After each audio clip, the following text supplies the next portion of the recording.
नमस्कार साथियों, स्वागत है आप सभी का हमारे YouTube चैनल पे।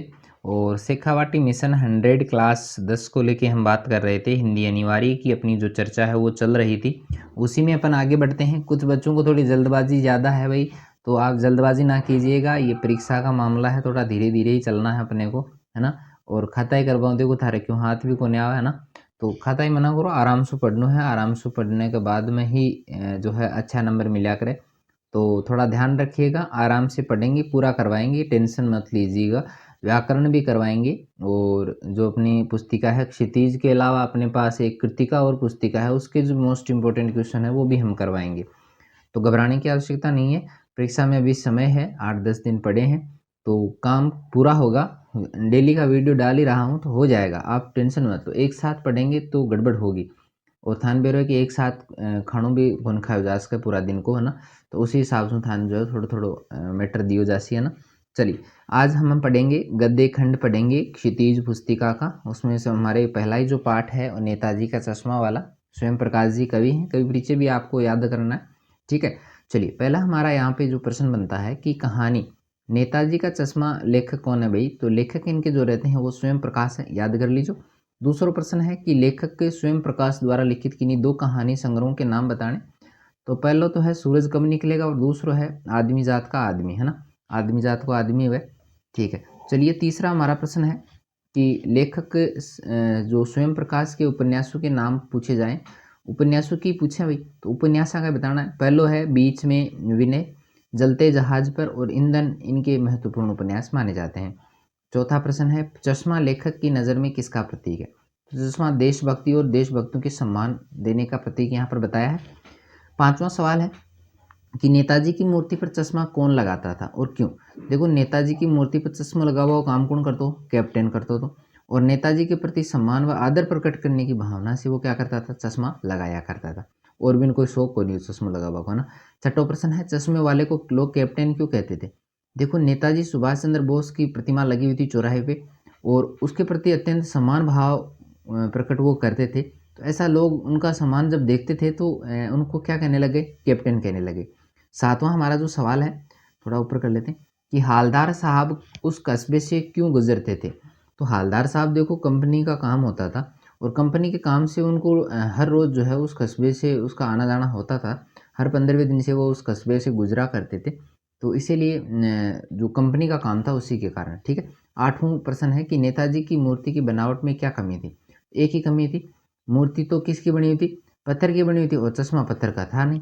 तो चश्मे की कमी थी, चश्मा बनाना भूल गया मास्टर जी, ठीक है। नौवां सवाल है पान वाला कैसा था। देखो, वो तो था नहीं याद रही जैसी। पान वालो मोटो हो, काड़ो हो, खुश मिजाज आदमी हो, हमेशा आनंदित रहे तो। और वह सदा मुंह में क्या कर रखता था, मुंह में पान ठूसे रखता था। 10वां सवाल है कि मूर्ति किस स्वतंत्रता सेनानी की थी और कैसी थी। देखो, मूर्ति जो थी वो सुभाष चंद्र बोस की थी, और संगमरमर की बनी हुई थी, और टोपी की नोक से कोट के दूसरे बटन तक कोई 2 फुट 2-1 फुट थी भैया ना। जो तारी पासपोर्ट साइज फोटो आवा बियान की, जिसे बस्ट कहते हैं, ये बहुत सुंदर थी। अब बस्ट क्या होता है, प्रश्न पूछा जा सकता है कि बस्ट क्या होता है। तो याद रखो, जो बस्ट क्या है, 2 फुट यानी टोपी की नोक से कोट के दूसरे बटन तक कोई 2 फुट ऊंची कोई मूर्ति हो तो उसे कहते हैं बस्ट, है ना। चलो, 11वां प्रश्न पढ़ा कि चश्मे वाले का व्यक्तित्व कैसा था। चश्मे वाला एक बहुत बूढ़ा था, मरियल सा लंगड़ा सा आदमी था। सिर पर गांधी टोपी पहनता था, आंखों पर काला चश्मा लगाता था, और फेरी लगा के वो अपने चश्मे बेचा करता था। बढ़िया प्रश्न है, याद रखना है, ठीक है। चलिए, 12वां हमारा जो सवाल है कि नेताजी की मूर्ति बनाने का कार्य किसे सौंपा गया और क्यों। देखो, देश में अच्छे मूर्तिकारों की जानकारी न होने के कारण धन का भी अभाव था, और स्थानीय कलाकारों को अवसर देने का जो तरीका था वो उचित लगा उनको। कस्बे के इकलौते हाई स्कूल के मास्टर जी थे, ड्राइंग के मास्टर जी थे मोतीलाल जी। मूर्ति बनाने का काम उनको सौंप दिया गया। 13वां सवाल है कि हालदार साहब ने कैप्टन को कैसा समझा। तो हालदार साहब ने सोचा कि कैप्टन सेना का कोई अभूतपूर्व कैप्टन होगा, या कोई नेताजी की जो आज़ाद हिंद फौज है उसका कोई सिपाही रहा होगा, इसलिए उसको कैप्टन कहते होंगे, ये हालदार साहब को लगा था। हमारा 14वां सवाल है कि हालदार साहब की स्वभावगत विशेषताएं अगर आपको बतानी है।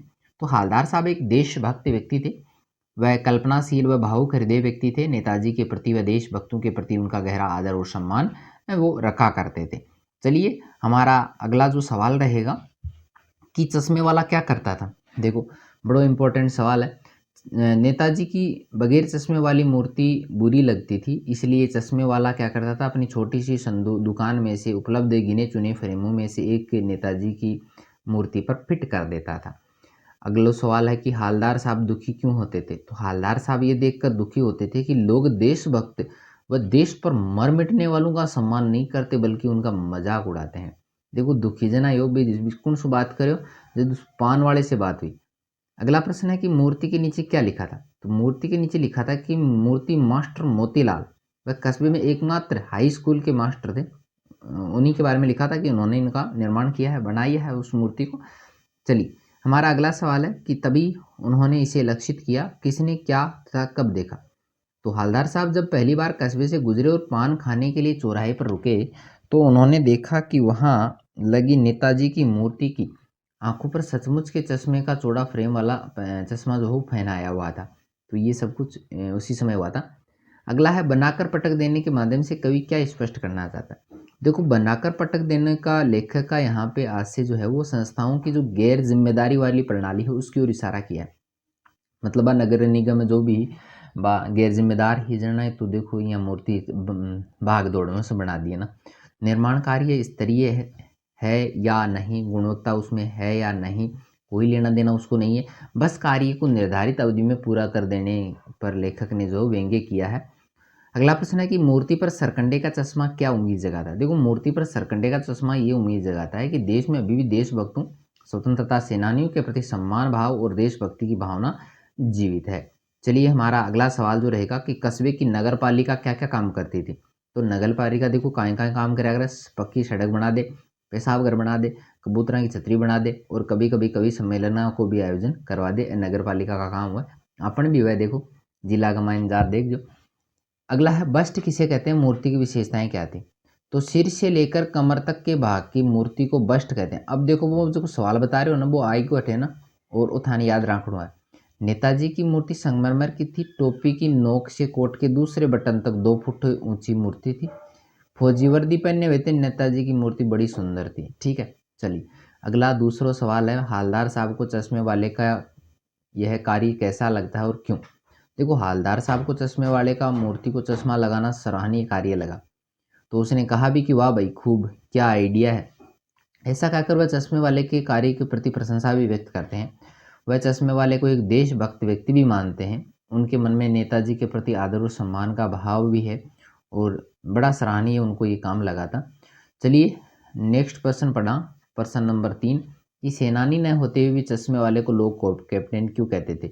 वो प्रश्न मेरा ख्याल से थारे पाठ्य पुस्तक में है, तो बटिया सु याद है तो याद कर लीजिए, इन पढ़वा की थारे कोई आवश्यकता को नहीं है, फिर भी मैं इसको फटाफट जो है वो पढ़ देता हूँ कि सेनानी न होते हुए चश्मे वाले को लोग कैप्टन इसलिए कहते थे क्योंकि उनके मन में देशभक्ति की प्रबल भावना थी। नेताजी की मूर्ति पर चश्मा लगाते थे और मूर्ति के प्रति आदर व सम्मान का भाव भी रखते थे, तो लोगों ने आदर और सम्मान के कारण उनका नाम कैप्टन रख दिया। और आज़ाद हिंद फौज के सेनानी भी कैप्टन ही कहलाते थे, जैसे कैप्टन लक्ष्मी, कैप्टन शाहनवाज आदि। इसी धैर्य पर लोगों ने चश्मे वाले को भी जो है वो विनोदवश जो है कैप्टन नाम दे दिया।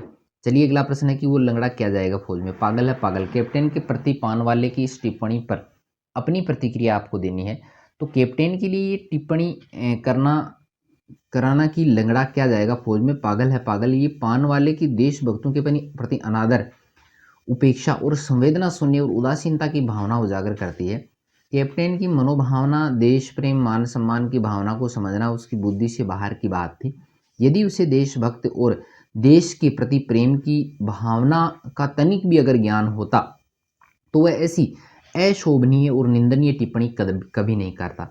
अगला प्रश्न है कि मूर्ति के पास से गुजरते हुए अंत में हालदार साहब भावुक क्यों होते? देखो हालदार साहब जब फिर कस्बे से चौराहे से गुजरे तो उन्होंने नेताजी की मूर्ति पर जब सरकंडे का मतलब लाकड़ी को बनेड़ो चश्मा देखा, तो उसे देखकर हालदार साहब बड़े आश्चर्यचकित हुए, अत्यंत भाव विभोर वो हो जाते हैं। उन्होंने महसूस किया कि कैप्टन की मृत्यु हो जाने पर भी कस्बे में देशभक्ति की भावना बची हुई है। विशेष रूप से हम बात करें तो बच्चों को देशभक्ति की भावना से ओतप्रोत देखकर उन्हें संतोष भी महसूस हुआ। अतः नेताजी के प्रति सम्मान भाव देखकर वह नई पीढ़ी की सकारात्मक सोच व देशभक्ति की भावना देखकर बड़े भावुक हो जाते हैं। अगला प्रश्न हमारा जो रहेगा प्रश्न नंबर 6 है, कैप्टन चश्मे वाले को सामने देखकर हालदार साहब अवाक रह गए और आपके अनुसार इसका क्या कारण हो सकता है? तो देखो चश्मे वाले की नेताजी के प्रति सम्मान की भावना थी। उसके कैप्टन नाम से हवलदार साहब को लगा होगा कि चश्मे वाला नेताजी का साथी है या आज़ाद हिंद फौज का कोई सिपाही रहा होगा। लेकिन जब उन्होंने देखा कि ये जो चश्मे वाला है एक बूढ़ा मरियल सा लंगड़ा सा आदमी है, जिससे सिर पर गांधी टोपी है, आंखों पर काला चश्मा लगाए हुए, एक हाथ में संदूकची ले रखी है, फेरी लगा लगा के अपने चश्मे बेचता है और उसकी कल्पना मूर्ति खंड खंड हो गई है। अवाक वो रह जाता है, आश्चर्यचकित वो रह जाता है। तो देखिएगा आगे हवलदार साहब द्वारा जो है वो कैप्टन के बारे में पूछने पर पानवाला उदास क्यों हो गया। तो देखिए हवलदार साहब द्वारा नेताजी की मूर्ति पर चश्मा नहीं होने की वजह से पूछे जाने पर पानवाला उदास होकर जवाब देता है कि कैप्टन मर गया है। वह उदास इसलिए था क्योंकि उसे कैप्टन की मृत्यु का दुख हो रहा था। उसे कैप्टन का मूर्ति को चश्मा पहनाना अजीब और सनकपूर्ण लगता था। वह कैप्टन का मजाक भी बनाता, लेकिन उसकी मृत्यु से पानवाले के जीवन में सूनापन सा उत्पन्न हो गया। उसे कैप्टन की देशभक्ति की भावना का अनुभव भी हुआ है।